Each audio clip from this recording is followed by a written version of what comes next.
Greetings and salutations. It's Ivy Nation Sports Talk up and running on a Thursday, and that means we in, we out day on the good old show. Jesse is here. I'm here. Jesse Stiers, Sean Stiers. You kind of got home from work a little bit early, it sounds like today, huh? Early or late? Early.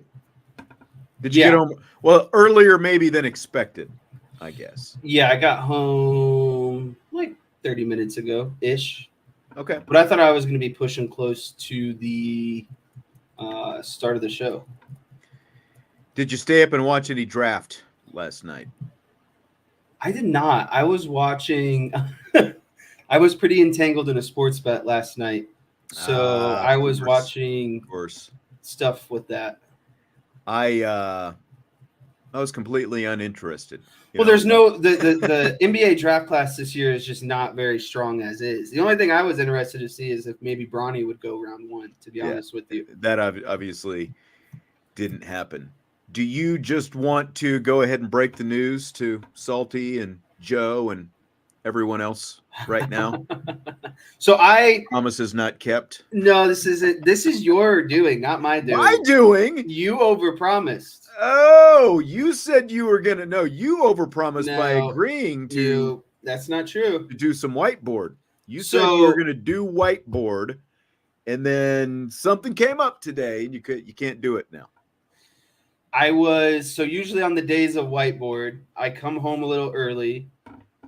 I get the whiteboards done, even if it's the wrong play that you prepare prep for the show. But today was my end of the year performance review at work, and it was supposed to be this morning, but my boss did no performance reviews this morning, and they all got moved to this afternoon.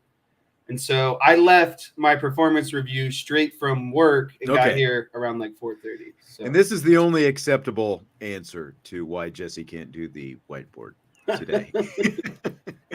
His day job, his full-time job, his obligation, his top obligation.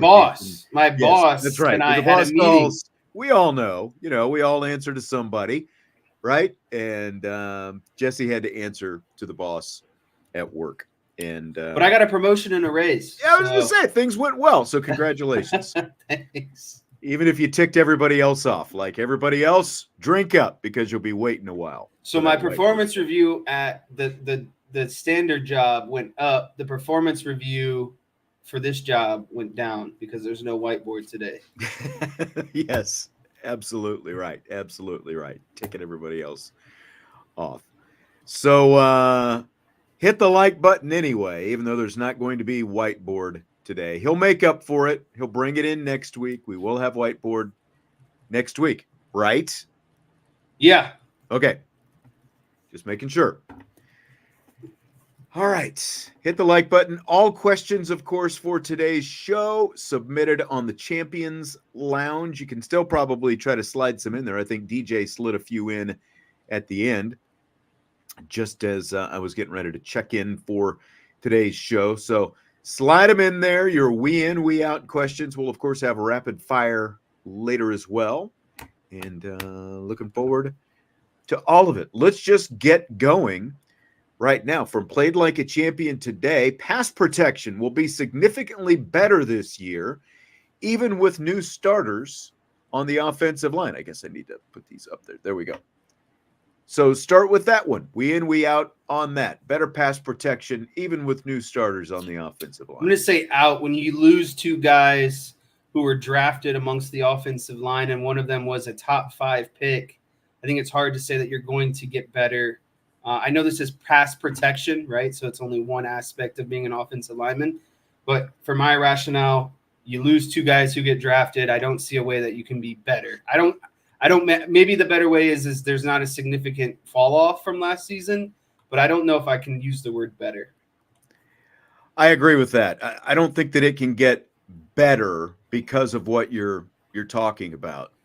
Because of the fact that you're losing you lost a first round left tackle and you lost a second round right tackle to the NFL. And now pass protection wasn't horrible last year anyway. 31 sacks in 13 games. I mean, that is less than 2 per game.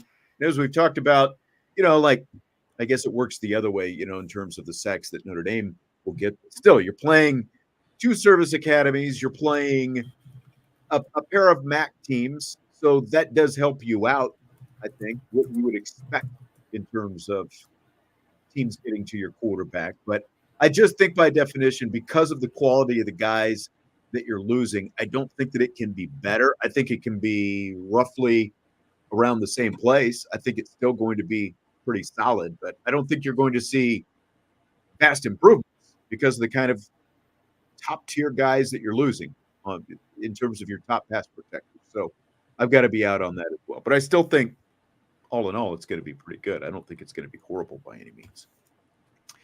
Kind of along the same lines, Notre Dame's offensive line will hold its own in Kyle Field, helping Notre Dame's offense score more than 30 points against Texas A&M. In or out on that one? I think the offensive line will be just fine. I don't know about the total points thing. It's still the first game of the season on the road, tough environment. I will say, though, if they get over 30, there should be no doubt that they win the game. With the defense that they have, if you get over 30 points, you should win that game. Where I struggle with this one as to go in or out is the 30 points because, like the first part, I definitely think Notre Dame's offensive line will hold its own at Kyle Field. Whether they get to 30 points or not is the question for me. Obviously, you're going to have a completely new defense with Mike Elko taking over, and defense was the strong suit at Duke, and they were, the defense was better at Texas A&M when he was still there also. I think if they end up with over 30 points, it's going to be because Texas A&M's defense was on the field so much. Yeah. Because I still have a hard time seeing Texas A&M's offense being able to keep up in that game, just because I just don't like, well, from Notre Dame's perspective, I love the quarterback matchup, but from A&M's perspective, I don't think that they're going to be able to keep up offensively. So if the 30 points comes, it's going to be kind of an accumulation and, maybe even Notre Dame's special teams defense contributing. So I'm hesitantly out just because of the 30 points. I don't know if they top that, but I can easily see 24 to 27 points being scored for the Fighting Irish. That's as of right now. And one more from Played Like a Champion today. The combination of Jadarian Price and Jeremiah Love will have a higher yards per carry this season than Audric Estime had last season. And just so you know, Audric Estime averaged 6.4 yards per carry last year. I mean, that's a high number to beat. And the only thing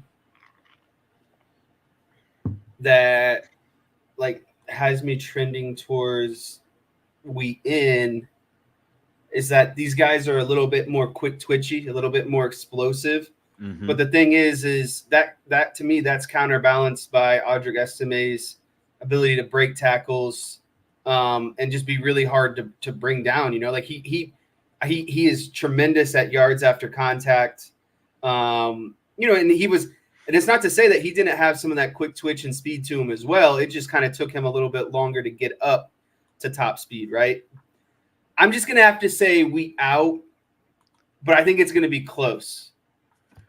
I just think that Audric's ability to just, again, drag defenders for an extra yard or two, breaking tackles, I think that goes a long way, more so than that quick twitchy stuff. Because once a defender gets their hands on Price or Love, I think they're a little easier to get down It's just they got to get their hands on him first. Yeah, I mean, the question is going to be, do they hit bigger chunk plays than Audric Estime hit last year? Because you're right, like Audric could take a pile with him and break some of that initial contact because of his sheer size and the speed that he has as well, whereas these guys, they need more of those like 20-plus type runs. Yeah, and like you look 2 years ago, Estime averaged 5.9 per carry, and Logan Diggs averaged 5 yards per carry. Last year, Price averaged 5.8, Love averaged 5.4, and obviously that was with lower volume because of the fact that you had Audric Estime.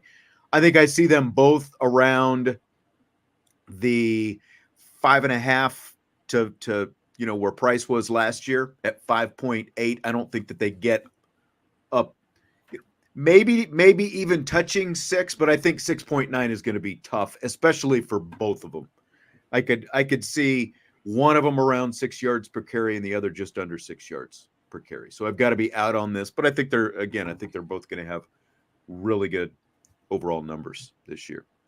Jesse averaging 0.05 whiteboards per show right now. Salty is breaking it out. He's salty. And, and that's going to be a question as well. Like DK says, better run scheme this year, and the fact that you're going to have a quarterback who fits into the run game and potentially less 12 personnel, you're going to be spreading the field out a little bit more, should benefit both those guys as well. How do you see that, since the scheme will be a little bit different?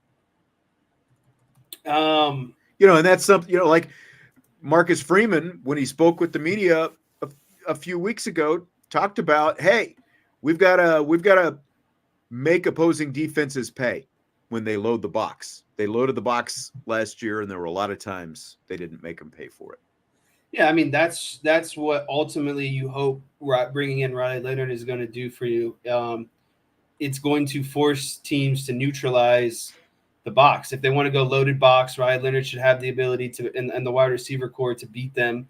They want to go less of a loaded box. That should allow for Jeremiah Love and Price to break some of those big runs that we were talking about. Like that's why Riley Leonard is so important, is because not only at the quarterback position is he, your standard typical quarterback, but the ability for him to run the ball should put a lot of defenses in fits of how many box players are we going to have. And ultimately, I think that's going to be a lot of, what's dictated around this scheme is I think they're going to come up to the line of scrimmage, and based on the look they get, depending on, box count, that's the type of, that's the direction in which their play is going to be run. So I think you will see more of those big type plays because of Riley Leonard, because he is a threat in the pass game and the run game. It's just someone else that has to be accounted for, which means ultimately less attention to your running backs, which should lead to bigger runs. There you go. I agree with that wholeheartedly. I like that breakdown. Tommy's got some. Let's start with the one that he's hitting you with. Man. He says, Jesse hit Naomi with a huge surprise. Naomi will return the favor with surprising news before Notre Dame, Texas A&M. Is that a shot? Like, is Tommy coming in with a shot with that we in, we out there? I think that's, I don't even want to say this out loud. I think that has to do with a child. Oh, okay. I thought about that as the secondary. So, all right. Let's just say we started looking at wedding stuff last night, and that is already going to be enough in itself. Okay. All right. There's going to be no surprises from now until the wedding. Okay. True football question. Kirby Smart has the highest job security in the world. In or out on that? I'm going to have to say we in, because he's the best performing coach in the hardest conference. And he won back-to-back national championships. Right? Didn't he win 2 years in a row? I thought he won 2 years in a row. You're putting me on the spot now. He's got the recency. I do believe that it would take a lot for like Kirby Smart would have to have like an 0-12 season or something in order to get fired. Like it would take a lot for him to get fired. I do believe he has some of the highest job security in the world. Again, he's the best coach in the best conference. Yes, they did win back-to-back 2021 and 2022. And of course, they only lost one game last year in the SEC championship game, and it kept them out of the playoff and, maybe even winning a third straight if they had won that. And like when you think about where Georgia football has come over the years, like Kirby Smart was 8-5 in season number one. The only other time he's only won 8 games in a season was the COVID year when they only played 10 games. He was 8-2 that year. Otherwise, all the national championships. He's played in a third national championship game in addition to the 2 that he's won. The only other one really who should be in the ballpark with Kirby Smart is Dabo, but because of the way Dabo is doing things right now, I think that he's kind of playing himself into losing that job security because of, the whole philosophy that he's got with. Well, I think Dabo's biggest issue is he felt the need to respond to the criticism. I think the people who employ him, they don't see him on the hot seat, but the fans do. I think Dabo's just got to be mature enough to just not really care. You know what I mean? I'm not saying he's on the hot seat, but I think that he's more on the hot seat than he should be. Right. Exactly. And if the interesting thing about that is just look at what one season does. Like, is that what Georgia would do if Kirby Smart goes 8-4? Like, do they really consider that a down season after back-to-back national championships? Yeah. Again, like with Nick Saban out of the game now, it would have been Kirby Smart and Nick Saban. Those are the only 2 I think with absolute job security, really, for right now, and probably would have been for the next 5 years. Everybody else, completely different situation. So, yeah, I've got to be in on that as well. Highest job security for Kerbo. Also, Ryan Roberts' position may be filled at some point in the future, but he'll never be replaced. In or out on that? I mean, of course we're in. Yeah. That. How can you replace the squirrel? That's a big in. You guys should have been nicer to him while he was here. That's right. I'm looking at all of you. Okay, some interesting ones in terms of wins and losses. We are Notre Dame. LSU only wins 9 games this season, including the bowl game. In or out on that? I am out. Well, no. I think I'm in. But like when you look at their schedule, USC, Nicholls, we haven't predicted their schedule yet. South Carolina, UCLA, South Alabama. Here's where it starts getting tougher. Once they get into conference play, you got Ole Miss, Arkansas, at Texas A&M, Alabama, at Florida, Vanderbilt, Oklahoma. I think I'm in on the 9 wins for LSU. What do you think?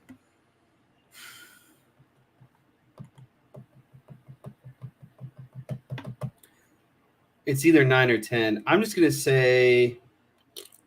Yeah, that including the bowl game, that's where say we out, because I think they're going to get 10 in the regular season and 1 bowl game victory. So I think that their toss-up games are Ole Miss, Alabama, and Oklahoma. I think they're going to beat USC to begin the season. But out of those 3 games, SEC games, can they go 2-1, 1-2? I don't think they go 0-3. I think they finish the season at 10-2. So I'm going to have to say we out. So you're out. I'm gonna stay in. I'm gonna stay in on this. LSU only winning 9 games. Because again, like when you look at that, I mean, they're into the season. Ole Miss, Arkansas, Texas A&M, Alabama, Florida, Vanderbilt, Oklahoma. Yeah, that's a tough one. Yep, it is. And I mean, they're obviously replacing Mike Denbrock. They got another quarterback. They've got a lot that they're. I think they're gonna be better on defense this year, though. Yeah. I think they will as well, but can they score enough to keep up with some of those other teams that we talked about there? And, like DK is saying USC wins that game. I don't know about that, but yeah, it'll definitely be a big game right off the bat, LSU and USC. I mean, there's a reason Lincoln Riley wanted out of it, right? Right. Next one, Deion Sanders makes a bowl game this season. So I'll go through Colorado's schedule. North Dakota State, W. Then Nebraska, they're at Nebraska, at Colorado State. Then they've got Baylor, at Central Florida, Kansas State, at Arizona, Cincinnati, at Texas Tech, Utah, at Kansas, Oklahoma State. Colorado making its return to the Big 12. I mean, you've only got to win 6 games, and I think that that's very manageable with the schedule that Colorado's going to have this season and Deion Sanders. So I'm in on Deion and the Buffs making a bowl game. I'm also in as well. They were 4-8 last year, had a lot of growing pains in year one, probably exceeded actually, some expectations in terms of how many games that they would win overall. So I'm just going to say we in. I think they're going to be 2 wins better. Obviously, I think the offense is going to be better. And I think the defense is going to be definitely like you'd have to be so bad not to be better on defense this season. Yeah, between the defense and the offensive line. I mean, they're 2 big questions, but there's skill talent there all over the place. They're going to be fine. They've got a really good quarterback. And again, like, there's still going to be plenty of bowl games. DJ is saying out on again, it's like the standard is very low. You don't even have to be 500 anymore to make it to a bowl game. You only have to win 6 games. They won 4 last year. So I'm going in. I'm going to say that Deion makes it. Read this next one because I'm not. There's a typo in there. I'm not understanding what they want. Do you understand what they're looking for here? The SEC, Big Ten, and Notre Dame are the only automatic bids that make up the playoffs. I think what they're saying is that how many automatic bids are there? 1 through 6, right? There's 4, and then the 2 at-larges. So they're basically saying all of those 6 are going to come from Notre Dame, the Big Ten, and the SEC. Well, Notre Dame's not an automatic bid, no matter what. They're always going to be an at-large bid. So, yeah, I think the question is, of the top 6 teams, are they all going to be comprised of Notre Dame, SEC, and the Big Ten? I would have to say we out. I think maybe Florida State, Clemson, Louisville could sneak in there from the ACC. I'm trying to figure out. You got what's the last of the Big 4? You got SEC, Big 10, ACC. Oh, and the Big 12. I don't know about the Big 12. I think that's the one. So really, this question comes down to: do you think someone's going to sneak out of the ACC? And I do think someone. Yes, yeah. I think because the 4 conference champions get an automatic bid, so, right? And even the Big 12 will get an automatic bid out of the thing, unless the group of 5. No, they'll all get automatic bids. So yeah, this is basically the question is disqualified, right? I think so. Yes. The confusing question is disqualified. Right, because the 4 conference champions automatically get bids, so there's no way that can happen. All right, the quarterback that wins Notre Dame a national championship is already on the roster. We in or we out on that one? I'm going to say we out because I think it's a 50-50 chance of Deuce Knight and CJ Carr. That's kind of what I'm looking at. I'm looking at, like, if Deuce was already here, I would go in, but I completely agree with what you're talking about. I think that between those 2, at least one of them, gets that forever elusive national championship finally for Notre Dame. It's going to be Carr or Deuce. So that's the way. So I'm out on it, but it's not because I don't believe, Carr isn't going to do it. I just think, or even Riley Leonard, for that matter. Who knows what's going to happen this season? But I think that between Carr and Deuce, one of them will. Just not sure. If you ask DK, and Jelly's already on the roster, so he would be in. Let's do some more quarterback stuff. This one's from Elmer Layden. Ian Book wins the Heisman Trophy if he had Notre Dame's current coaching staff for 4 years instead of Brian Kelly's staff. This one was hard. I'm really 50-50 because Ian Book's best performance or best finish in the Heisman was 9th. So do we believe that 4 years of a completely different coaching staff would, basically propel him from 9th to 1st? I will say this. Ian Book plays a style that would fit in Mike Denbrock's offense. I don't know if it's enough to propel him over the top. And I don't know. I would like to believe that they would have developed his deep ball better than what, Brian Kelly's staff did.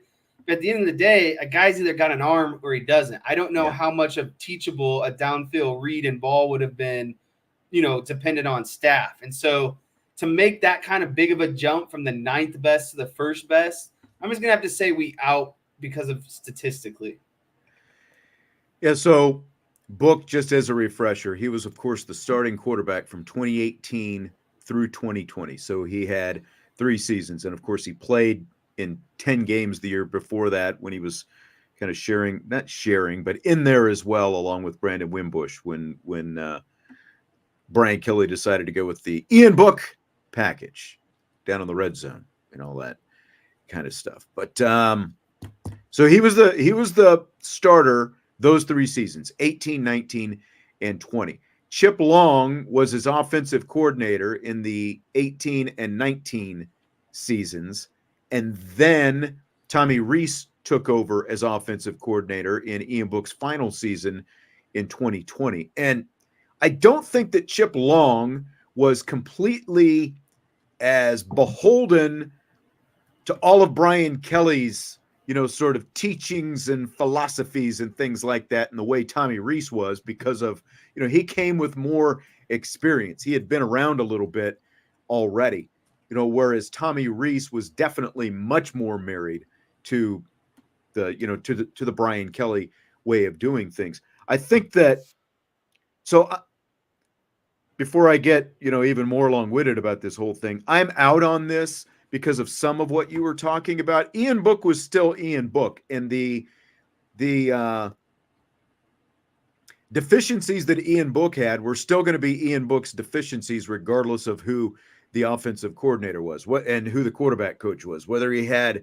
And Tommy Rees, by the way, of course, was the quarterback coach under Chip Long before he took over as offensive coordinator, of course.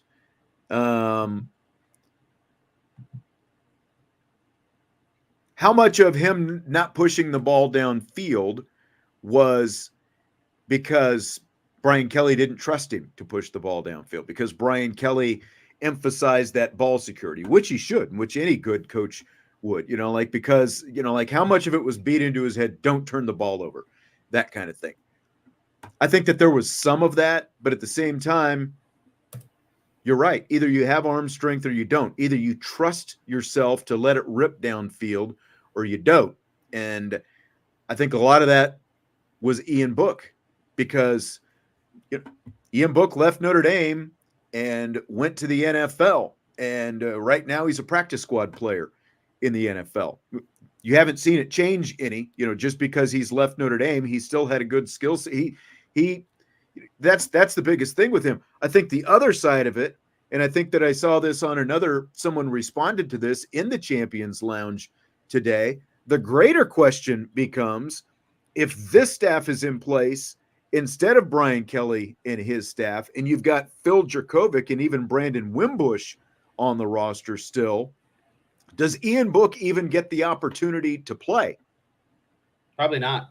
I don't think so, because there's the complete, line of thinking that these guys screwed up Phil Jurkovec, and that's the reason Jurkovec ended up transferring. And I think that there is definitely something to that. Do they work not around, but do they not get caught up like in Brandon Wimbush's arm mechanics, and is he able to do more? Are they able to accentuate Brandon Wimbush and then Phil Jurkovec's strengths, as opposed to completely trying to rework all these mechanics once they get here? And I feel like the current staff, between Marcus Freeman's, his just the philosophy that he has when he sees these talented guys, as well as Gino Guidugli and Mike Denbrock being, kind of being combined in there because, like those two guys, Guidugli and Denbrock, worked together, of course, at Cincinnati, and they got Desmond Ridder to the NFL. They got Desmond Ridder drafted into the NFL, and he came out lower rated than any of these guys that we're talking about. So I think that they could have gotten much more out of the skill and the potential that guys like Wimbush and Jurkovec had, as opposed to turning to Ian Book to begin with. What do you think about that? No, yeah, I definitely agree. I feel like if the coaching staff were here, there would have been more focus and attention on Jurkovec and Wimbush. They were just more, they were more highly rated quarterbacks coming out of high school, and simply the reason why Ian Book got to play is because those other guys, whether it be injury or not really living up to expectations, he got his opportunity because of the shortcomings of other players. Right. I don't know if that same opportunity would have presented itself. He was the safer pick. Right. He was the safer pick ultimately. And ultimately, what you got was much safer play from the quarterback. There's something to be said for that, considering he obviously did become the winningest quarterback in Notre Dame history, and he got them to a pair of college football playoff appearances.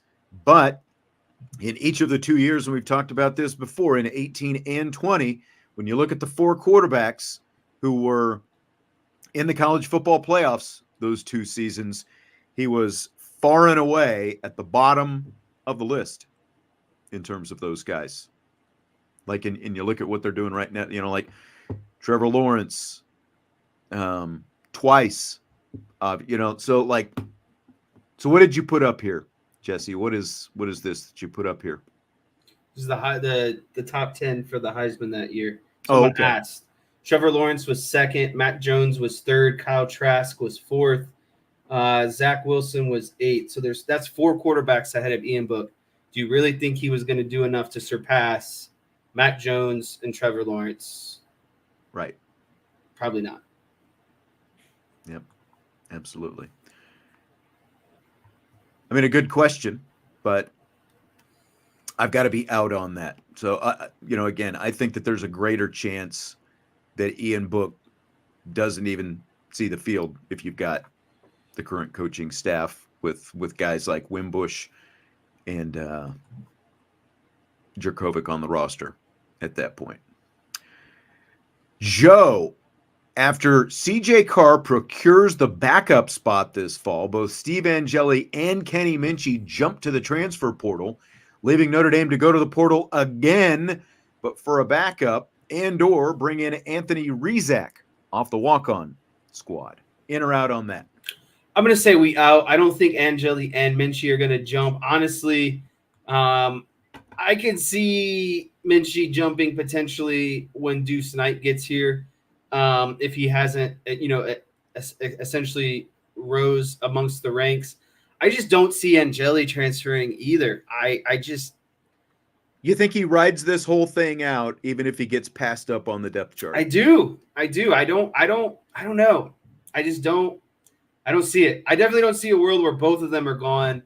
And I feel like let's say both of them happen, I think they would go to the portal and get like an Ivy League type quarterback. So the key to this question to me is after CJ Carr procures the backup spot this fall, which means at some point during the season, both Angeli and Minchey jump to the portal. I don't know. I'm just not convinced that CJ Carr is going to lock up that number 2 spot this season.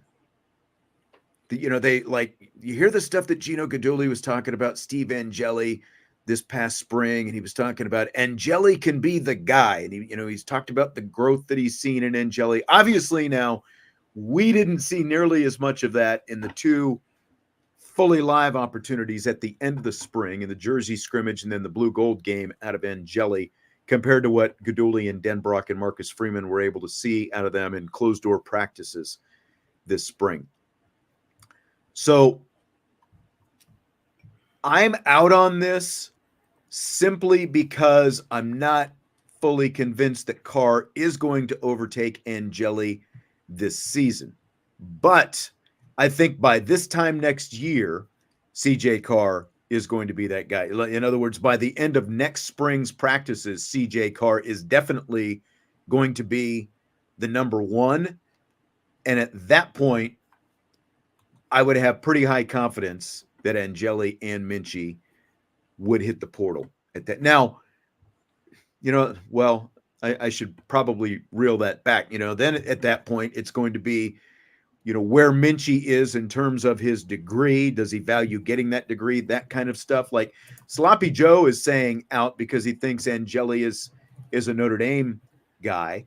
And I think a lot of people kind of fall into that. But look, I thought Drew Pine was a Notre Dame guy too, the way he talked about Notre Dame and how much Notre Dame meant to him. But when push came to shove and he wanted to go someplace and play. I think what helped Pine, though, is he got the opportunity and kind of proved to himself that he could win games. Had he not been thrusted into that starter role, I don't know if we see the same path from him. Right. And I know I probably wasn't clear. DJ saying, so are you in or are you out? I'm out, but it's mostly because I think that Angeli and Minchie and Carr will all be here through the end of next spring when there is a, full-blown quarterback competition going on. I think that's what's going to happen next spring. But I think by the end of next spring, at the very least, Angeli will be gone because he will have his degree at that point.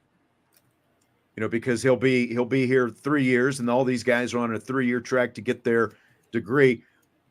So I'm out on this, saying that Carr is going to end up with the number 2 spot, and that prompts these guys basically both to hit the portal by the end of the season. I think they're all here through the end of next spring, and then at that point, that's when you're going to see the transfers come. Do you think that that's more likely to be the case? No, I'm sticking with what I said. I think just one of them transfers, and if anyone, it's Minchie. Okay. See, Brent is saying he thinks one of them leaves this summer. I mean, there's no reason for any of them to leave this summer at this point, right? Like, what are you going to do now? Like, you're a month away. You're barely a month away from training camp starts about a month from now. Like what? They're all sticking around. You're locked in until the end of the season at this point. Yeah. There's no benefit in any of them going. Just like I said, like at the end of spring, I didn't think that there was benefit in Angeli. No one's going to transfer to a better position right at the beginning of the season. Right. Exactly. You're just going to probably bury yourself even further, honestly. Right. Yeah, because as Josh says, the portal is closed. You can't do that at this point. Yeah. Josh also says he thinks only one of them transfers. So you're sticking with that. And again, they're a year apart.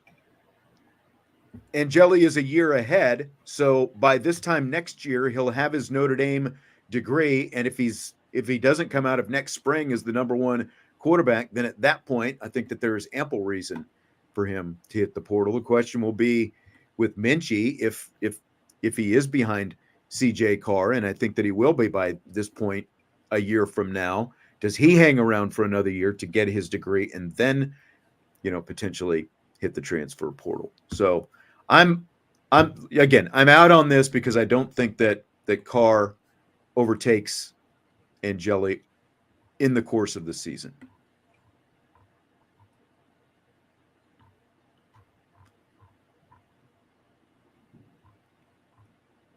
Okay, so T. Cornet asked it about the new Notre Dame jerseys, and have you seen that? I'm going to put the photo up here of the new.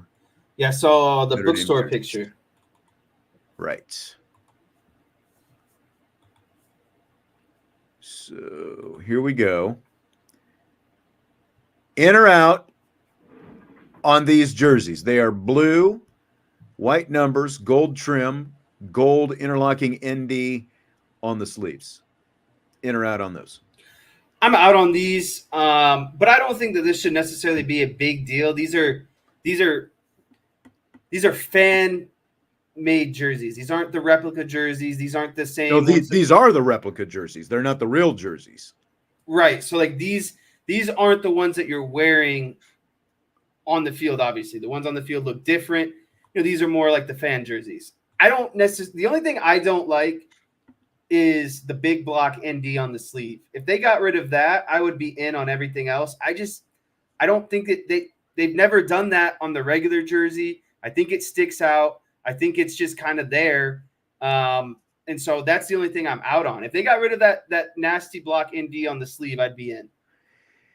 Yeah, and like you look at the green jerseys where you can't see the front of them and exactly what they look like, they're white. And I think that even like if the the block ND in gold even had like white trim or something. That's right. Like it just that, it needs something else. Yeah. It needs to be smaller as well. Right. And the real jerseys are going to look a lot different than this because these are the replicas. The real ones never look exactly, like what you get in the bookstore. So I'm a little bit in the middle, but I am mostly out. Like if the real jerseys do end up looking, like pretty close to that. The thing is like, to be honest with you, I'm past that era or stage in my life where I have jerseys. So like, just simply put, I don't care enough because I'm not going to buy one either way. I concur. So I'm not sure what Brent is alluding to here. He says, so Angeli's going to accept being number 3. Like he's saying that. So he's saying that Carr is going to leapfrog and end up being I think 1? he's saying that that's a rhetorical question. I think he's saying he wouldn't and he would transfer out if he was the number 3 quarterback. Right. But that doesn't mean Minchie's also going to leave. And it's not like you're going to do it in the middle of the season because you can't enter the portal until December anyway, right? So, I mean, I guess if you're saying Angeli's going to accept being the number 3, you're assuming Carr is going to ascend to number 2. And I mean, what are you going to do during the season if that does happen? I mean, everyone is talking about Angeli being a Notre Dame guy and all that different kind of stuff. Like, you got to be able to accept it like a grown-up, right? And I think that Angeli would be able to do that. But I guess we'll see because, again, I thought that Drew Pine would have handled his situation better than he did in December when Tyler Buckner was coming back and they told him that they were going out and bringing Sam Hartman from the portal, but that didn't happen. He hit, but again, that was December after the season was over. So we'll see on that. By the way, thank you, DJ, for the super chat. He says penalty paid. And DK, thank you for the super chat as well. He threw some in. He says to negate the game. I came up with a solution. On Tuesday, we were talking about, who, if IB people would be allowed to attend my wedding. Let's just say I'll treat this like a gala. If you want to make a considerable donation, you will be more than welcome to attend my wedding. Donate to the cause. That is correct. You can. We'll have a fan section at the correct. wedding. Is what there will you're be saying? An IB exclusive table. You buy your seat through donations. Okay. Considerable donations. Here's one from Ballpeen Shalele, and I missed this earlier when we were talking about the quarterbacks. He says, there's a ton of hype with the quarterback commits recently, but we've seen Notre Dame stumble in quarterback development under Brian Kelly. We in or we out that Gino Guidugli is the guy to get the true potential out of our supremely talented quarterbacks coming through the pipeline. Can you put that one on the screen? Oh, I'm sorry. It's okay. I forgot that I was switching screens there because of the fact that I put those jerseys up there for a second. So, yeah, let me. You started reading the question, and then I caught it like halfway through, and I was like, usually it's on the screen. Yeah, there you go. But we've seen Indy Stone. There's a ton of hype in the quarterback commits recently, but we've seen Notre Dame stumble in quarterback development under Brian Kelly. Are we in or we out? Coach Guidugli is the guy to get the true potential out of these supremely talented quarterbacks coming through the pipeline. In or out on that? I'm going to say we in, but I'm going to take this a little bit further. I think it's going to be Coach Guidugli and Mike Denbrock. I don't think your offensive coordinator and your quarterback coach have to basically be in synchronization together. They're hip and hip. It's just the offensive coordinator doesn't have the time to physically spend every moment with the quarterbacks, aka why you have a quarterbacks coach. So I think that Gaduli and Denbrock are going to get true potential out of our very talented quarterbacks that we're going to see at Notre Dame, definitely more so than what we saw under Brian Kelly. Yeah, and remember now, just like I think that when you look at last season, there's a little bit of an incomplete with Gaduli because it was definitely a disappointing season for Sam Hartman. There were multiple reasons for that. Some of it, Sam Hartman's play and the turnovers that he committed in some of the big spots, specifically against Louisville and against Clemson. But at the same time, it was a little bit of an arranged marriage. Like Gino Gaduli comes here to be the quarterback coach, and like everybody else, Sam Hartman included, Tommy Rees leaves, and so now you've got a new offensive coordinator, Jared Parker, running things. But Jared Parker has obviously moved on, and who's Gino Gaduli working with? Oh, it's someone he worked with for 3-4 years at Cincinnati in the same type situation. Denbrock was the offensive where they got a quarterback drafted. Yes. Denbrock was the offensive coordinator. Gaduli was the quarterback's coach. And again, they get to the college football playoff with Desmond Ritter based on developing him out of high school. And like you said, they got him drafted, pretty high by the Atlanta. Things haven't worked out for him since he's been in the NFL, but that's on the team that he's with at that point. Once he gets there, they got him.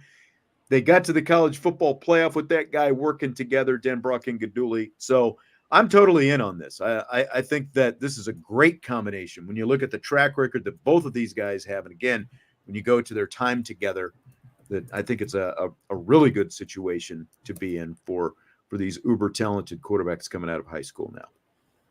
Jesse correcting himself. Synchronization. Little swimming. Synchronized swimming that Jesse. And diving. Domer Grizz, I have no idea what this is about. July 5th can't get here fast enough. We in or we out on that? Like I don't know.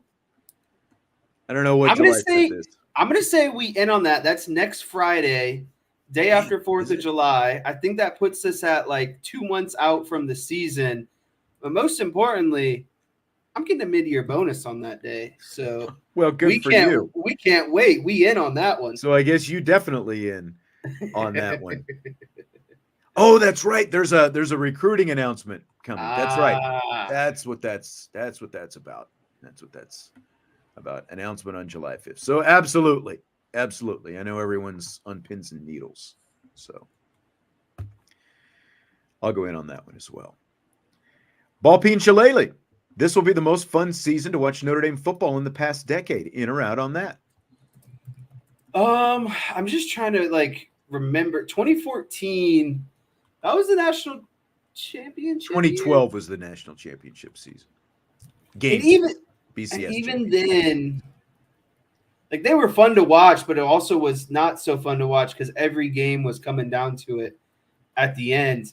I think that I'm going to say we in because I think this is the best overall team that we're going to see in the last decade for sure. I think the defense is going to be extremely fun to watch. And I think you're going to see a new style of offense at Notre Dame, a more downfield attack type offense, more dynamic than we've seen before. So I'm going to say we in because the number one thing I say with what I'm most excited about this season is we're actually going to see Marcus Freeman recruits be the majority of the roster and be cycling in onto the field. So you're going to see a different type of game. And now that they have an offense in place that is better, going to be better run by a legitimate offensive coordinator, and have the personnel that they do, I think it's going to be a ton of fun. So I'm going to say we in.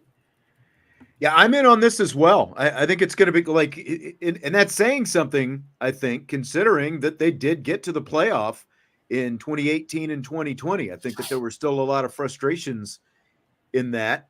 And I think that this is going to be, you're going to have a more dynamic quarterback. It's going to be a more downfield offense. You're going to see explosiveness out of the backfield with the the two primary backs in Price and Love. You're going to see more explosiveness from the receivers than I think we've seen in a long time. And it's going to be a championship level, really good, dominant defense. So I'm totally in on this. I think it's going to be, I think we're, and you combine that, as somebody said, with the schedule. T-Rex said best overall team against the weakest schedule in a long time. Absolutely. I think that it's set up to really be dominant this year. So I'm totally in on this. Domer Grizz, another one from him. After interviewing Liza Carlin, we in and we out that Gino Auriemma will not be the head coach of UConn in December 2026. I've got to be out on this. He just signed a contract extension that goes through 2029. Now he is 70, but still, I mean, he signed that extension. Some of that will have to do with recruiting and all that kind of stuff because he is 70 now. But you know what Domer Grizz is alluding to is Liza telling me the other day about how she ultimately picked Notre Dame because of the culture that Neil Ivey has here and the fit and the comfort with the staff and all that kind of stuff in comparison to what Gino Auriemma had there at UConn. And it came down to those two schools. But I'm out on Gino being gone that soon because of that contract extension that he just signed. It's basically like he'll be there as long as he wants. But I don't think he's going to be hanging it up anytime soon. I got nothing more to add. Okay. Another one from Joe, in or out that Pat McAfee is most likely going to be back on College Game Day. And I'll go ahead with this one first, if you don't mind, because I actually just listened to an interview today with Burke Magnus, who is the head of ESPN, the Richard Deitch Sports Media podcast. And Deitch asked him about McAfee and Game Day.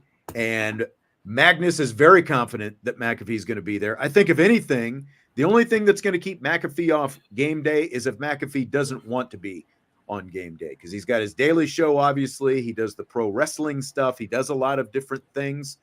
So it sounds like confidence within ESPN and coming from the top with Magnus that McAfee is going to be on Game Day this season. And again, I think the only thing that'll keep him off it is if McAfee decides that he doesn't want to.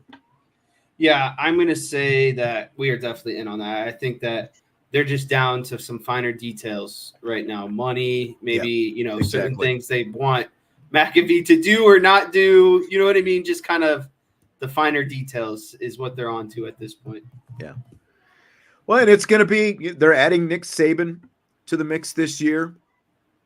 I know that McAfee has been polarizing on that show. It kind of surprises me because it's not like the college football crowd is typically a wine and cheese crowd. You would think that McAfee would be right up, people's alley in terms of a college football audience, but he's had some pushback. I think it's pretty much split right down the middle, as whether people are in or out on him. But I think that he brings some personality to the show, and I think that personality has kind of been missing from that show for a while. So, he's just the new Lee Corso. Yeah.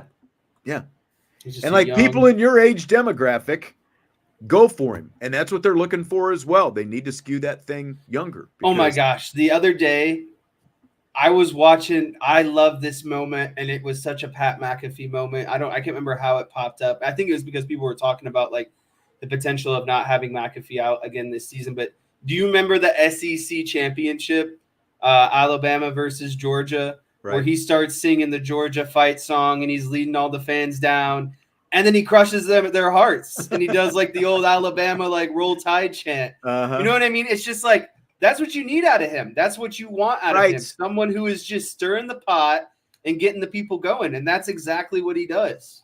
Yes, exactly. And like you look at the times that he did his show on campus, a day before Game Day, he'd do his, like when they were here at Notre Dame. He did his show on Friday, Game Day on Saturday. I mean, people turn out for it. And I'll tell you what, again, I realize maybe he might not be everybody's cup of tea, but you know whose cup of tea he is? Every player and coach. They all want to do his show. Look at the significant people from Belichick and Saban have both been on his show. Now, obviously, he pays Aaron Rodgers, but he is getting everybody. It's a who's who. It's a who's who of sports that he gets on that show all the time. He had Calipari come on the other day. Yeah. And Calipari gave the pitch of basically 30% of the max contracts in the NBA are my players. Did you hear him say that? That's right. I did. I was watching when he said that. Yeah. And it's like put up on the list, it's like he had like 4 or 5 straight, I think, guys drafted number 1 overall. And he's like 70% of my guys are in the league. And then of that 70% get a second contract. Then he was like 30% of it make up the max contracts in the NBA. He's like, that's all I got to tell recruits. And if the recruits don't got to listen to me, I just look at their mom and tell them that I'm going to create wealth for the entire family. Right. Let's do, you want to do this as an impromptu we in, we out? I kind of like this question that's in the chat. T-Rex, let's save this for rapid fire. Let's do that because for the, where did it go? I need to start this up so I can save it and bring it back. I'll save that for rapid fire because the we in, we outs are all supposed to be from the Champions Lounge. You guys had a pizza argument yesterday? We didn't have an argument. We were waxing nostalgic about our days going to Pizza Hut after Little League games and stuff like that. But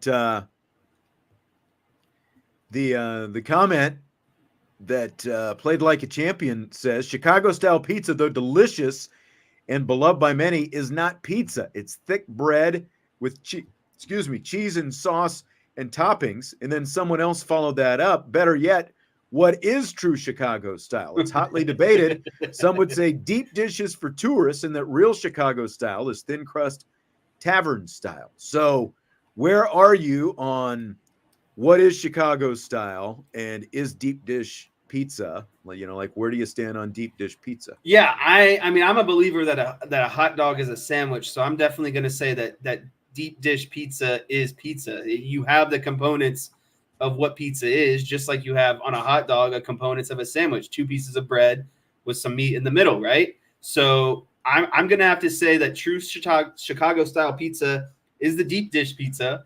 There are multiple deep dish, shops in the area. And every time I walk into them, they're not promoting me with thin crust pizza. They're trying to get me on their deep dish pizza. So number 1, Vito and Nick's, good place on the south side that is the cracker, like thin crust pizza. It is very delicious. Like that is the only thin crust pizza we've ever had actually from Chicago. I do like it. I don't like deep dish a lot, but like we've been to Giordano's before. Yeah, I mean it's not my preference. It's just like I'll eat it every now and then.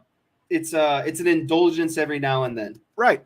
And it's really, I think it gets a worse rap than what it really is. Most of the thickness is on the outside crust itself. There's not a whole lot of, like most of what's inside. Yeah, like the crust is a little bit thicker than a typical crust, but there's still a lot of meat and cheese and sauce in there. I would say that Chicago style pizza, if you're going to make any sort of comparison that isn't pizza, it is more like a cheesecake than anything else.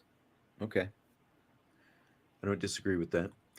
I do agree with John, though, because New York style pizza is the best pizza. And as you can attest to, when I was coming through Cleveland and then when I was in New York last week, I never got my New York style pizza that I was looking for on my vacation. Tough run.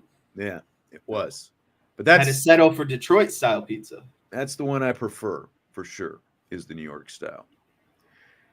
Okay, let's get through these next ones. Irish Hawk 31. Notre Dame has at least one Heisman Trophy winner in the next 7 years.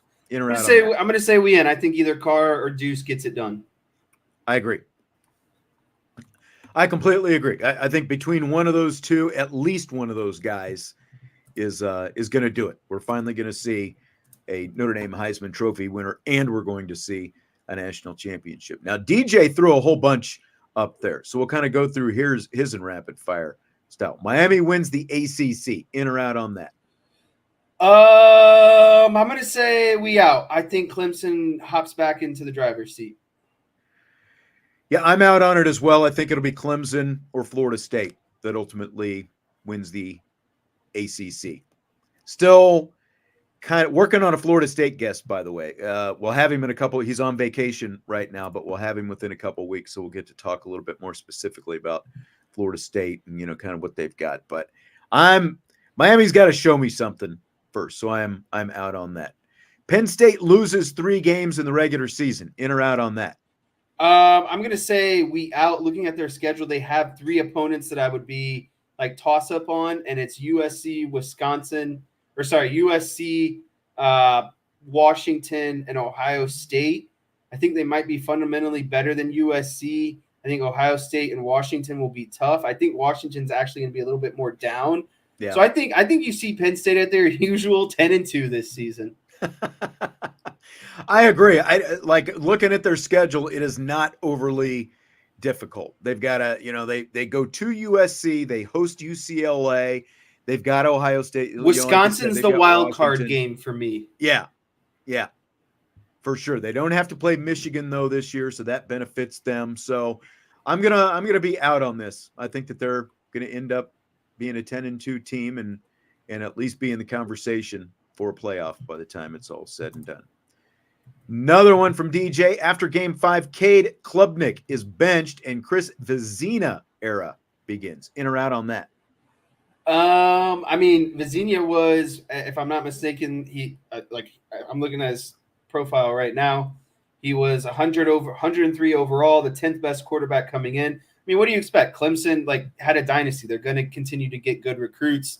To me, this is like the Trevor Lawrence moment. Is Dabo going to start Vezina over Klubnik like he did, with Watson, because he truly believed that this stud was going to be better? It is a hard question for me because I think we know what Klubnik is about, and I think if he's not producing early on, Dabo's going to pull the string. He doesn't have time for that, especially after the heat he got last season. So, I don't see Clemson's schedule being overly tough to the point where he's going to pull trigger like that so early. The toughest part of their schedule is early, though. Is it? Because they open with Georgia, then they go App State, NC State, Stanford. It's like, okay, you can be 3-1, right? Then they go to Florida State. So you've got that might Georgia, be the overall deciding game. And that's I'm saying that as well, because he can struggle against Georgia and you can write that off and he'll look better for the next 3 weeks potentially. But if you're 3-2 after a loss to Florida State, right? Right. Let's just say if they're 3-2 at Game 5, yes, he will be benched. If they are 4-1, he will not be benched. Yeah, I'm going in on this. I think that they make the move off of Klubnik, and I do think that they go to Vezina. Then another one from DJ. No team in Power 4 that is new to a conference wins that conference. We in or we out on that? That's a lot to think about. And here's what I'm going to do. I'm going to bring this back tomorrow. There's a question that we're doing tomorrow on the Rapid Fire show. That is, someone yesterday did a super chat and wanted us to name our top 5, like our all-time starting 5 for both Notre Dame men's and women's basketball. So so you know, you can do your homework tonight. That's going to be a question tomorrow. You can rack your brain on that, but we'll bring this one back tomorrow as well. I think this will be a good one that you and Vince and I can all talk about. Vince will not do any homework and try to wing it. So recent pieces. Notre Dame has 3 1,000-yard skill players. In or out on that? Out. 2. 1 wide receiver, 1 running back. I'm going to say 2 as well. I think they'll both be running backs. I'm still not completely confident that there will be a 1,000-yard wide receiver, but I think the 2 running backs will both top 1,000 combined yards, rushing and receiving. In or out on a group of 5 team winning a playoff game? Out. I'm out on that as well. Not this year. With that, Jesse. Did we make it? We did. Are you ready for rapid fire? Let's do this thing. All right. Notre Dame and Michigan State announced a home-and-home football series today. The Irish are going to host the Spartans in 2026, and then they'll make the trip to East Lansing the next year, 2027. Scale of 1 to 10. How much does this move the needle for you? I'll put this at a 7.5 out of 10. This moves the needle for me. I like that they're being proactive. We asked for them to get more regional Big Ten teams on the schedule. So I love that. And I'd really love that if they followed up with, the question that comes after this one. But me personally, I enjoyed the Michigan State Notre Dame rivalry. I liked it. When I was in school, I thought that for the longest time that I was, I wanted to go to Michigan State had I, not potentially. I mean, the dream was Notre Dame, but Michigan State was also a really good engineering school as well. And so, still relatively close to home. So I like both schools. Obviously, I still root for Notre Dame, but I think it's a good, solid matchup. And I think Michigan State is going to start working their way back up to, they're in this rebuild essentially. And I think they're going to get better. They're not going to stay in this rut that they've been in. But yeah, especially if they start rotating this with other Big Ten teams, I would be really elated about it. I put it at an 8. I mean, when you look, Notre Dame and Michigan State have already played 79 times all time. And I saw a little Twitter argument going back and forth, and I brought this up with some people before as well. Like, everyone talks about the Michigan series, but they played Michigan less than half as many times as they actually played Michigan State. And Michigan State is the fourth. It's the opponent that Notre Dame has played the fourth most all time with those 79 meetings. Navy, USC, Purdue, the only three that they've played more times than Michigan State. So, did I mind seeing it go away? No, because similar to Purdue and Boston College, I think you put Michigan State kind of in that same boat where it really seemed like, these are all sort of stepchild programs, those three programs where it's like there was definitely much more venom, it seemed like, coming from Michigan State toward Notre Dame. So I haven't minded seeing it take a break, but seeing it come back on a rotating basis potentially, I like that. Don't you not like the fans in East Lansing? It's not me, but I have heard of people who have, like Notre Dame fans, who have gone to the games at Michigan State and were not treated well. The stories that I have heard. So, but I like it. I like seeing kind of an old traditional rival come back. We're going to, Purdue, we're seeing them come back this year, the trip down to West Lafayette and all that kind of stuff. So, again, I wouldn't want to play Michigan State and Purdue every year, but I like seeing them pop up from time to time. So I give this an 8. Solid. DK, I'll go with you in East Lansing. We can make a little trip together. Yeah. So I'm curious, DK, did you wear your Notre Dame gear when you went to Michigan State? He says he's been to more live. It's a relatively small stadium too. That's true. It's kind of, especially they don't have an upper bowl basically. Well, they have an upper bowl, right? I mean, they have an upper deck. I was going to say it's more upright than like Michigan or Notre Dame in terms of just the way the stadium is built. Yeah. So here's my next question, kind of following up on this. Exclude USC because they're always going to be on Notre Dame's schedule. They're moving to the Big Ten, though. What 3 Big Ten teams would you like to see on a continuous revolving loop on Notre Dame's future schedules? In other words, okay, now you've got Notre Dame, Michigan State in 26 and 27. Then like another Big Ten team would take their place in 28 and 29, and then a third team in 30 and 31, and then maybe rotate Michigan State back on the 2 years after that and kind of continue that loop. So what 3 Big Ten teams would you like to see that? Michigan State, Michigan, and Penn State. Completely mine as well. Now, Michigan is going to come on the schedule in 2033 and 2034. Again, like to answer those people, again, like I guess, like talking about what happens on social media is a little bit of a straw man argument, but like they were like, oh, you can play Michigan State, but you can't play your real rival and that kind of thing. Well, Michigan is coming back on the schedule in the future, but those would be my 3 as well. Again, You wouldn't want him every year. I wouldn't want to see him every year. But if you've got Michigan State 2 years, then Michigan 2 years, Penn State 2 years, I think that would be awesome. I think that would be great to rotate those three on and off. Because do you even remember Notre Dame and Penn State playing before? Like, okay, so you do at least remember. I mean, because it's been, what, 17, 18 years ago at this point. No, right? I remember that. Okay.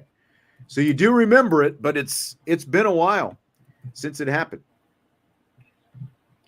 DJ says 33 and 34 might not happen, all this conference realignment. Well, as of right now, they've got a contract. So if it doesn't happen, I would think that it's going to be from the Michigan side pulling out. I realize the Big Ten is going to go to a 9-game schedule, and that could affect some things, but it's working for Michigan State. It's working for USC still.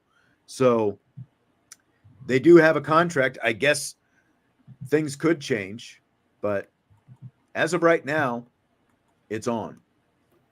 Stymie says Northwestern, Indiana, and UCLA. So he basically wants to play the bottom of the Big Ten on a rotating basis. As we've talked about before, I think the majority of us wouldn't mind seeing Stanford go off the schedule and maybe plunk UCLA on there intermittently. But yep, so we're in agreement. Those would be my three as well, Jess.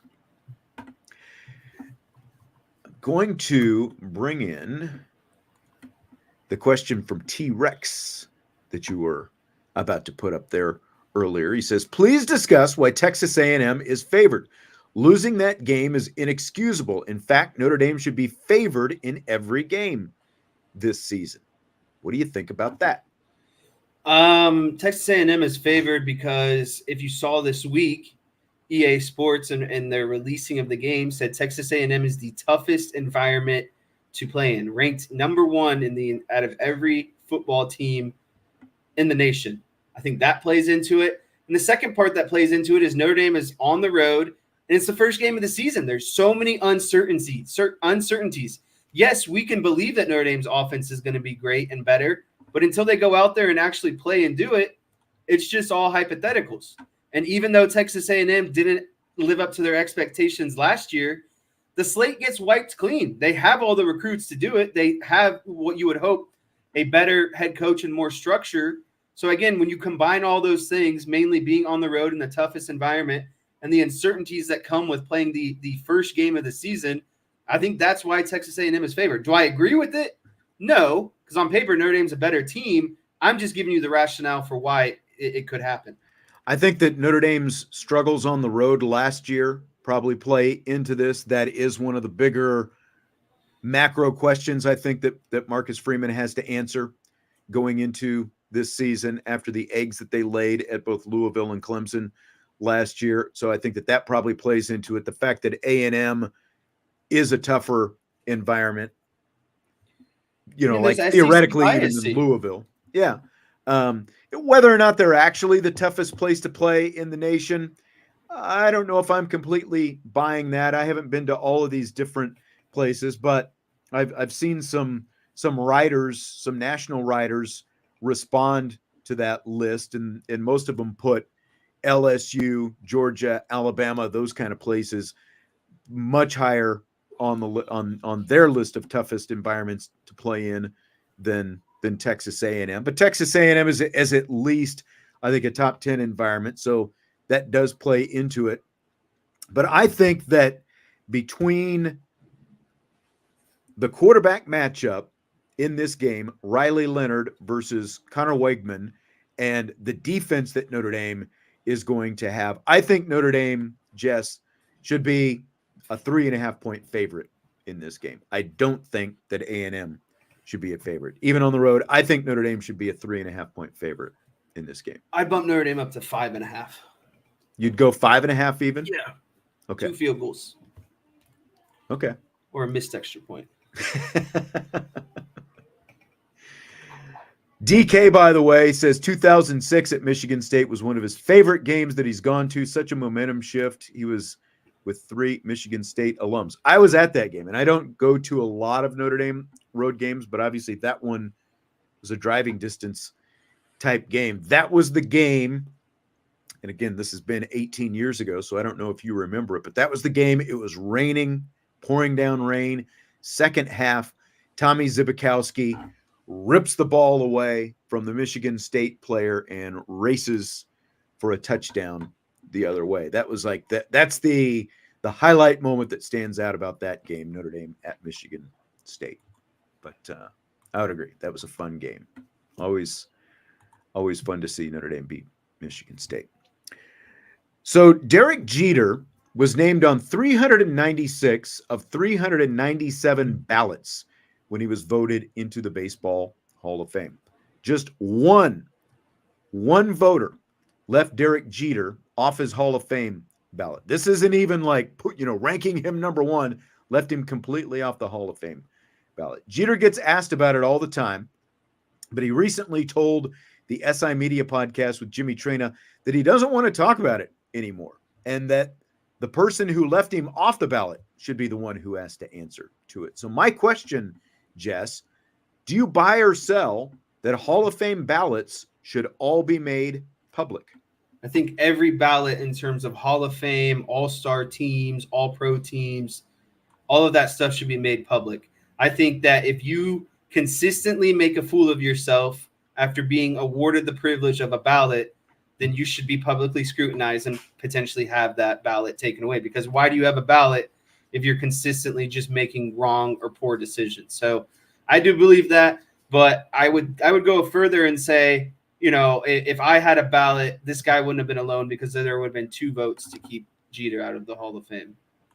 Yeah, I completely agree. Again, like, he got into the Hall of Fame. Mariano Rivera, unanimous ballot. And then Derek Jeter, all but one on the ballot. How you leave a player like Derek Jeter off your ballot, I don't know. But I completely agree. And like Sloppy Joe was saying, the fact that the guy remains anonymous is cowardly. If you're going to do something that's literally moronic, you should have to own it.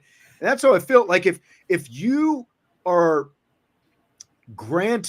deemed worthy of voting for the Hall of Fame, you should have enough confidence in your ballot that you should want to make it public. And a lot of these writers do make it public. Like they'll fill out their ballot, they'll take a picture of it, and they'll share it on social media. They're a good deal of them are confident enough to share them. But I think that you should have to. I think that if you're given, like with great power comes great responsibility. If you're given that kind of power, that you are determining whether or not someone else is going into the Hall of Fame, and you are considered distinguished enough to have that kind of power that you're given the right to vote on it, I absolutely think that it should be made public. Just, not that dissimilar from, I think that umpires should always have to not just answer to a poll reporter potentially after a game, umpires and officials. I think that if you're officiating a game, you make a bad call, I think that you should be made to stand in front of a microphone and a camera, whatever, at the end of a game, and answer questions in a press conference setting where fans can ultimately see you and hear you respond to those kind of questions. So absolutely yes to this. Slightly breaking news here. I know no one ultimately is going to care too much, but the Lakers just selected Bronny James. Ah, shocker. In the second round. Well, I know it was the second round because that's the day. Round 2, pick 25. So number 55 overall. All right. Some may say, let the nepotism begin. Jesse, where would you most like to sit when you go to a baseball game? Behind home plate, in the outfield / bleacher seats, down the lines, or in a suite? So I actually don't care for the suite too much. I know that's going to maybe sound a little crazy, but like when I'm at a game, I like to be out there. I like to be in the environment. I like to be, with amongst my other fellow fans, right? That to me, that's like a privilege to be able to sit in the suites. Never been a bleachers person. I need a seat back. So, realistically, what I would say is behind home plate. I mean, that's where I went to the Cubs and Astros game this season, but that's because they weren't overly priced. I bought them early enough where I wasn't paying a ton. I actually got a good deal on my seats, But realistically, where I sit majority of the time is down the lines.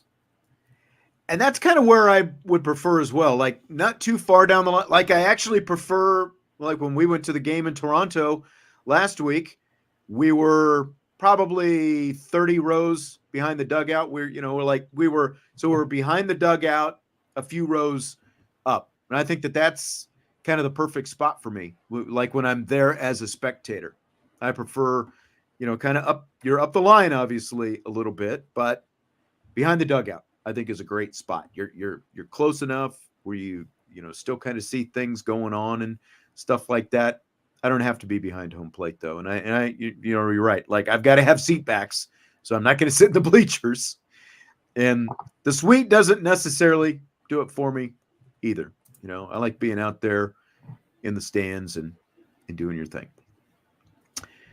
Next one, if your team were to win a championship, where would you want to watch the championship parade? In the middle of the crowd cheering, on TV, or neither? Because just winning the championship is enough. If I lived, let's just put it like this: if Notre Dame won a championship, I would be at that parade, and I would not be watching it on TV.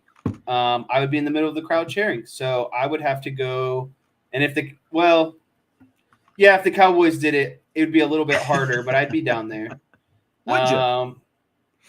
It just sucked when the Cubs won it because I was in the middle of school. Like I wanted to go to Chicago for the parade, but there was just more obligations back then. Now I can just tell work I'm taking a sick day or something, Right. It was a lot harder to miss football practice, workouts, class, everything that was going on with college. So I would say I would be at the parade because the teams I root for haven't had a lot of success in a relative amount of time. And so, I think that if it were a thing where like it was like my second or third or maybe even fourth parade in my lifetime, then no. But I haven't seen those championships, so I would want to be a part of the parade.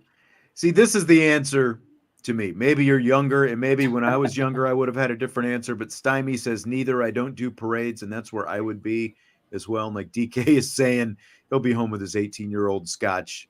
You're young, so you would be out there. I would just not. It just doesn't do it for me. And the biggest thing is like dealing with the crowd. You're basically just mingling among hundreds of thousands of people out in the street, so like, do you really want to do that? Bounce around in just a continuous mosh pit and trying to find a place to park, and then how you getting out of there and all that stuff. So I'll flip it up on TV for probably 10 or 15 minutes, kind of check it out. I think it's fun to see the players go by in their cars or on the pickup trucks or, whatever it happens to be. But I wouldn't want to be out there by any means. I would watch it on TV for a little bit, and I think that would be the extent of it. So the pizza conversation came up with Vince and I yesterday, and we were reminiscing about going to Pizza Hut, days of our youth. We used to, like everyone used to, you'd finish the baseball game, you'd go to Pizza Hut, you'd hit the Pizza Hut buffet. I think that was pretty much done by the time you were playing ball. I don't think we had the Pizza Hut buffets around here. Was that basically replaced by buffalo wings for you? Like that seemed like that was kind of the spot that we would hit when you were playing ball still the most. I would say Buffalo Wild Wings for sure. The big thing, what was the big thing, the pizza thing that became popular when I was in school or when I was around, it shifted from Pizza Hut to, do you remember Cece's Pizza? Was that people brought up Cece's yesterday. They had that. Yeah. Cece's had the big, that became like the spot for like kids and parents. That's where you would take your kids and parents. There was a buffet of, pizza, desserts, all kinds of stuff in there.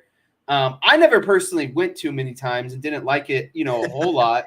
I didn't think Cece's was that great. I only remember going to Cece's maybe once or twice. Right. So ever. Buffalo Wild Wings was for sure it. But the other thing that I know, and this resonates with more than me, I think you saw a shift to like Steak and Shake, like Waffle House, like when you were in high school. Yeah. After every football game, we would go to Steak and Shake, and then we'd go out and do our activities after that. But Waffle House, just like those late night kind of 24/7 diner burger joints, that kind of came more of the trend when I was coming up. Yeah. Tommy says, did anyone BW3? Yeah. Tommy said, did anyone ever call Buffalo Wild Wings B-dubs, or is that an Ohio thing or Massillon? It's definitely I mean, I know plenty of people who've called it B-dubs for sure. BW3, B-dubs, whatever it happens to be. Yep. So we also had some Papa John's and Domino's stands in yesterday's show. Do either of those pizzas crack your top 10? Oh, man. The only way I'm ordering Domino's and Papa John's is if I'm in a pinch kind of late at night and I got other people and I don't want to spend a lot of money. But if I had to pick one or the other, I would go with Papa John's simply because I like the little garlic dipping sauce and I like their bread and crust a little bit. But in terms of my top 10, no, there are way better pizza places than either of those. I agree. I do like that Domino's, the Philly cheesesteak Domino's pizza. Ooh, we used to get that all the time. That is a really good pizza. That is like their only good pizza. I need to order that pizza. I haven't had that in a long time. That's the thing from that's the one thing from Domino's that I would still get. Haven't got it in a long time, but yeah, we did. We used to get that Philly cheesesteak pizza. That was it. T-Rex says New Yorker. He's a New Yorker. Best pizza is in New Haven, Connecticut. I think I've heard New Haven is like the unofficial pizza capital of the world or something, if I'm not mistaken. DK says, just say when you're hammered, Jess. No, we weren't doing that. No, not at all. Yep, Sloppy Joe seconding the New Haven. I've never had the New Haven pizza. I'll have to check that out sometime. All right. Well, that's going to do it. We're going to wrap it up with that. I think all three of us are here tomorrow. Does that sound right? Sounds right to me. Unless somebody bails on us before tomorrow, we'll have a three-man acoustical jam. That could be Vince. Vince is always bailing. That's true. It's been a while since we've all three been here. So looking forward to that. Great questions from the We In, We Out earlier today from the Champions Lounge. And if you haven't been to the Champions Lounge, if you're not a subscriber, I don't know what you're doing. There's all kinds of great stuff up there. Thank you, DJ, and thanks to everybody else for being here tonight as well. Stymie, you can debate whatever you want. You can debate whatever you want about pizzas. Just go ahead and do it. The great debate: which pizza is the best? All right, we're going to wrap it up with that. Hit that like button if you would before you leave. Subscribe, rate, and review, and all that good stuff. And we will talk to you mañana on IB Nation Sports Talk.